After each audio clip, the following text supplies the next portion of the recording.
Apa betul kamera Lumix udah mulai menggantikan kamera Sony? Mari kita bahas.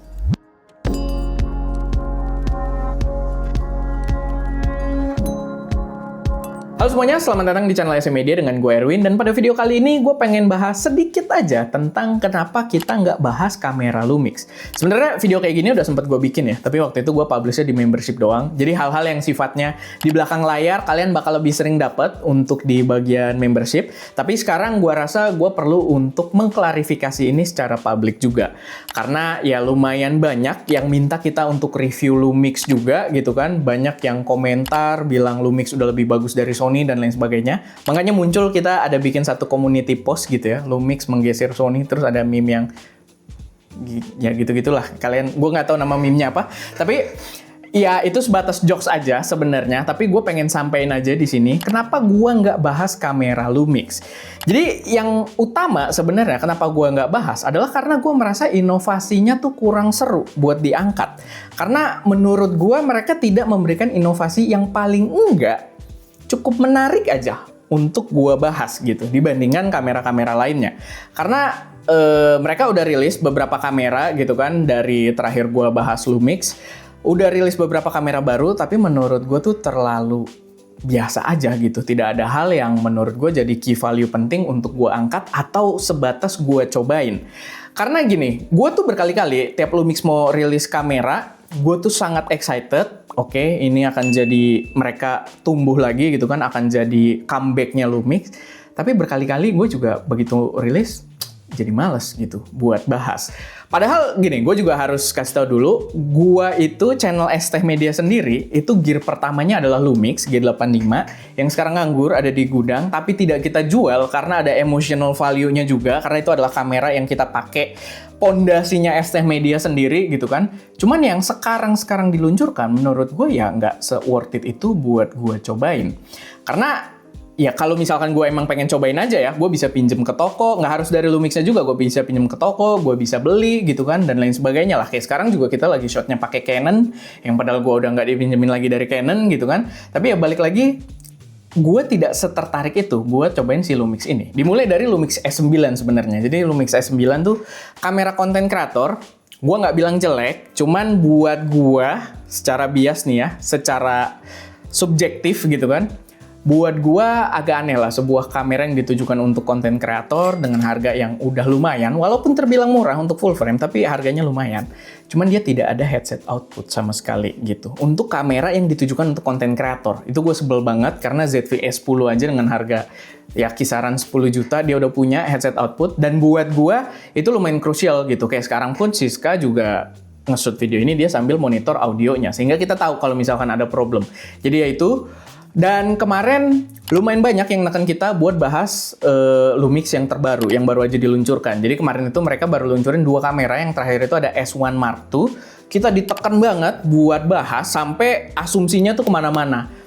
Ya iyalah dia nggak bahas, orang dia nggak dibayar Lumix gitu kan. Ya iyalah dia nggak dibahas, mungkin ada masalah apa gitu sama Lumix dan lain sebagainya lah. Sampai ke DM juga dan lain sebagainya. Jadi banyak yang kepo mungkin sama kamera tersebut. Sebenarnya kenapa gua nggak bahas ya tadi? Karena tidak ada inovasi yang menarik untuk gua angkat. Dan kalau gua bahas, kemungkinan itu kurang positif videonya. Dan biasanya sekarang gue kalau nggak terlalu suka sama barangnya, gue udah mendingan gue nggak usah bahas. Karena gue itu sebenarnya tidak mau ada drama, tidak mau ada pertikaian gitu kan. Karena gue ya temenan juga dengan ya ambasador-ambasador dari brand-brand kamera berbeda-beda. Jadi ya males gitu kalau misalkan ada hal-hal yang menurut gue negatif dan nantinya malah dijadiin drama. Ternyata gue nggak bahas juga jadi kasus gitu, jadi macem-macem gitu kan. Nah makanya di sini gue kasih alasan lah kenapa gue tidak bahas si Lumix S1 Mark II ini. Dimana yang pertama kayak yang gue bilang tadi, dia itu sebenarnya tidak ada fitur yang membuat gue tuh tertarik gitu sama fitur ini. Hal yang baru, yang beda dari kamera yang lain, yang membuat gue pengen, gimana ya bahasanya, gue pengen ngangkat lah gitu, pengen bahas. Karena gini, sebenarnya kamera ini itu bawa sensor yang sama persis dengan sensor yang dipakai Nikon Z6 Mark III yang udah gue bahas lama juga gitu. Jadi Lumix nih belakangan dia keluarin partially stack sensor 24 megapiksel. Waktu di Nikon gue sangat excited cobain kamera tersebut karena saat itu Nikon Z3 Mark III adalah kamera pertama yang pakai sensor tersebut. Ketika dikeluarkan di kamera ini, ya gue udah cobain sensor partially stack sensor dan spesifik sensor yang sama ya. Kalian ya mungkin nggak ada klaim secara resmi, tapi kalian bisa lihat lah dari angka megapikselnya gitu kan. Ini ya gue yakin sensor buatan Sony juga sebenarnya gitu ujung-ujungnya. Tapi ini adalah sensor yang sama. Partially stack sensor, 24 megapiksel gitu kan. Dan tidak ada fitur lain yang membuat gue tertarik gitu, terlepas dari itu. Nah, kalau kita lihat, price point yang dikeluarkan pun cukup menyebalkan menurut gua. Karena Z6 Mark III itu dijual dengan 2.000 US dollar body only, sedangkan Lumix S1 Mark II ini dijual dengan harga 3.000 US dollar body only. Jadi, gue udah dapat kamera dengan jeroan yang sama nih, cuma ya bedanya dari masing-masing brand kan ada prosesornya beda dan lain sebagainya, tapi kan sensornya nih dapur utamanya sama gitu kan, dengan harga yang 1.000 dolar berbeda gitu. Jadi, buat gue tuh ya ini secara value menurut gua agak kurang menarik. Belum lagi Z6 Mark III itu membawa ya body yang agak berbeda dibandingkan generasi sebelumnya, dibandingkan generasi atasnya, dibandingin sama Z8 gitu ya. Bodinya masih agak beda-beda dikit. Tapi kalau si Lumix ini tuh bodinya kayak recycling gitu. Jadi mirip nih Lumix yang versi S1 Mark II ini dengan yang keluar sebelumnya kalau nggak salah S1R or something gitu ya. Pokoknya ada keluar juga kamera sebelum ini atau dikeluarin di range waktu yang bersamaan. Bodinya sama gitu. Bodinya sama, cuman ya beda jeroan aja. Dan balik lagi, jeroannya tadi sama dengan kamera Nikon di harga yang 1.000 dolar berbeda. Walaupun ini gue harus disclaimer juga ya, gue juga belum tahu secara pasti karena bisa jadi si Nikonnya nanti naik. Karena waktu si Lumix ini keluar, S1 Mark II ini keluar, tarif US itu udah ada ya, tarif Trump, dan waktu si Nikon belum ada. Jadi mungkin Nikon nanti bisa naik, harganya mungkin ditambah 20% atau ya mendekati, ya pokoknya ditambah lebih gede lah. Cuman harusnya masih lebih murah dari si S1 Mark II ini. Gitu. Jadi ya menurut gua harganya, balik lagi, perbedaan 1.000 dolar itu agak nggak nalar. Lalu ada argumen yang bilang, wah ini lebih gokil bang dari Sony FX3 gitu kan, dia udah open gate 6K gitu. Oke, kalau bandingannya FX3, memang FX3 tidak punya open gate, oke nggak ada masalah. Tapi anchoringnya jangan ke situ doang, jangan ke FX3 doang. Anchoringnya ya harus sama kamera lain juga. Dan di sini karena spesifikasinya mirip, otomatis gue anchoringnya atau ngelihat untuk perbandingannya kita lihat ke Nikon Z6 Mark III. Tadi argumennya si S1 Mark II ini dia bisa 6K, open gate 30 frame per second. Sedangkan Nikon Z6 Mark III bisa 6K, 60p, NRAW yang sempat digugat Red dan Red sekarang udah dibeli sama mereka, dan bisa 6K, 30p, ProRes RAW. Jadi ada 2 RAW di dalam kamera tersebut gitu kan, dan ya itu harusnya udah jadi gambaran banget lah. Di luar itu ya masalah 10-bit 422, bitrate dan lain sebagainya ya udah basi gitu. Karena ya sama-sama bisa untuk diatur. Cuman bahkan di sini ada format RAW di Nikon gitu, di harga yang 1.000 dolar lebih murah. Gue harus ingetin itu terus, 1.000 dolar lebih murah. Lalu kalau kita berbicara soal autofocus, ya mungkin udah lebih baik lah. Lumix sudah jauh lebih baik di jajaran full frame-nya. Mereka juga udah pakai pace detection sejak mungkin 2-3 tahun yang lalu. Sedangkan Nikon, bukan sedangkan sih harusnya, tapi Nikon itu jauh lebih baik gitu, jauh lebih berpengalaman, dan kita udah cobain di Z6 Mark III, bener-bener nempel, bener-bener ada obstacle di depannya pun yang lumayan ekstrim gitu ya, itu akan tetap nempel di karakter orangnya gitu yang kita shot. Waktu kita shot di Thailand ya kalian bisa cek sendiri atau footage-nya kita masukin juga di sini. Dan ya dari segi autofocus juga walaupun Lumix udah lebih baik, tapi gue yakin masih lebih superior si Nikon. Lalu soal ekosistem lensa, nah ini sedikit masukan juga buat Lumix, walaupun ya gue nggak tahu sih ini bakal nyampe atau nggak ke Lumix Jepangnya. Tapi ini yang gue perhatikan sebagai user gitu ya, sebagai gue bisa bilang user nggak sih? Kayaknya udah enggak ya, karena G85 kita nggak dipakai juga. Tapi dari sudut pandang publik lah, karena gue lumayan sebel aja gitu. L-mount Alliance ini tuh udah gede banget loh, tapi pilihan lensanya nggak ada. minim lah, emang ada, tapi minim gitu. Gue nggak tahu nih, misalkan gue mau berding gitu ya, pakai si Lumix ini. Lensa 800-nya ada nggak gitu? Ada dari Sigma sih, tapi kayaknya 100-400 gitu loh. Kayak lensa 800-nya kayak di Canon ada, di Nikon ada, Sony apalagi.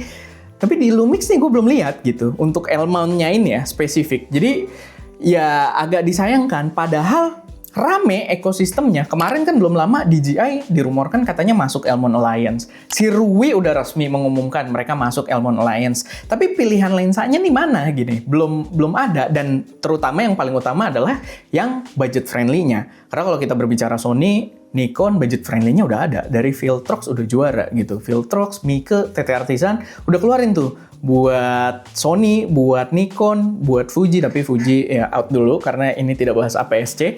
Tapi ya itu pilihan lensanya nih. Padahal ada L-mount Alliance ini, anggotanya udah rame, kenapa pilihan lensanya tuh belum banyak? Nah, itu yang gue agak sayangkan, dan semoga cukup didengar, dan ya itu bisa jadi keputusan kedepannya untuk memperbanyak pilihan lensanya.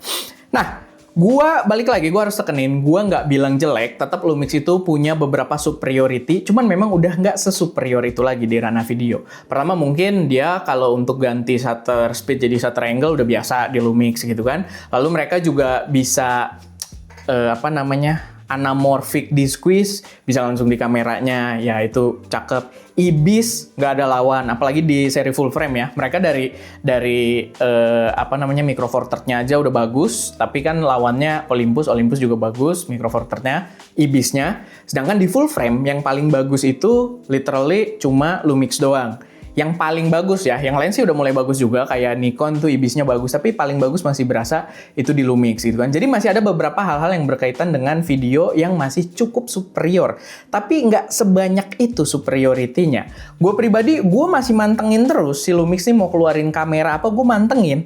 Karena gue tuh pengen buat cobain Lumix lagi, buat excited lagi ke brand Lumix gitu kan. Cuman ya so far, inovasinya nggak ada yang baru gitu, nggak ada yang jadi gebrakan di dunia videografi. Padahal dulu, makanya kenapa kita pakai G85, terus kita ada G7 juga, dulu 4K itu terkenal duluan di Lumix. 10-bit 42 tuh Lumix juga yang gedein gitu kan, 4K 120, lalu kalau kalian pakai bitrate atau codec yang berbeda-beda, atau kalian HDMI output tapi HDMI-nya RAW gitu kan untuk ke Atomos dan lain sebagainya, itu yang bikin rame ya Lumix duluan gitu, sebelum akhirnya diikutin Fuji, diikutin Nikon, diikutin si Sony gitu kan. Sony bahkan untuk ininya masih nyebelin ya, untuk format-format video di dalamnya dia pakai bahasa-bahasa dia sendiri, masih agak nyebelin. Cuman ya sekarang fitur-fitur tersebut udah bukan andalan gitu. Hampir semua brand lain tuh udah membawa fitur video yang kompleks kayak gitu. Jadi gue rasa, gue sih lebih nunggu aja sih. Nanti si Lumix nih bakal ngeluarin apa yang bisa jadi nilai jual dibandingkan kamera-kamera lain. Karena kemarin juga dirumorkan katanya pengen ngeluarin kamera dengan style cinema compact gitu. Mungkin buat lawan jajarannya FX. Nggak nongol gitu kan. Ya waktu S9 gue agak kecewa, tapi ya ini katanya bakal ada yang bodinya kecil, compact, mungkin kayak FX atau kayak yang dulu mereka punya S1H atau bukan S1H ding, yang dia punya kamera box tuh BG atau something gitu yang kayak Zcam. Mungkin kalau keluar lagi kayak gitu dengan spek yang baru, yang aneh, gue tertarik gitu kan. Cuman ya rumor ini mulai agak nguap, kita belum dengar lagi bakal keluar atau enggak. Tapi ya itu, intinya gue sebenarnya masih mantau juga, gue masih ngeliatin Lumix ini bakal ngeluarin apa. Cuman satu guys yang perlu kalian perhatikan juga, kalau kalian gak urgent banget beli kamera gitu ya, sebenarnya menurut gue sih ada alasan kenapa brand-brand third party kemarin kayak si Ruwi, kayak DJI gitu kan, mulai masuk L-mount Alliance. Mungkin ada hal yang mereka tahu yang kita nggak tahu secara roadmap dari internal perusahaannya. Mungkin. Jadi gue sebenarnya, walaupun gue tidak bahas, gue masih berpositif thinking gitu kalau Lumix ini bisa comeback gitu. Karena ya itu dia, L-mount Alliance ini mulai rame nih, mulai pada masuk. Kita nggak tahu apa yang bakal dikeluarkan. Kita nggak tahu di dalam internal tuh roadmap-nya udah berapa tahun ke depan. Kita kan public doang gitu ya, nggak bisa lihat sejauh itu. Tapi ya dengan mereka banyak yang join, terutama DJI kemarin yang dirumorkan join, itu menurut gue adalah hal besar, karena DJI punya mounting sendiri juga sebenarnya di L-mount gitu kan.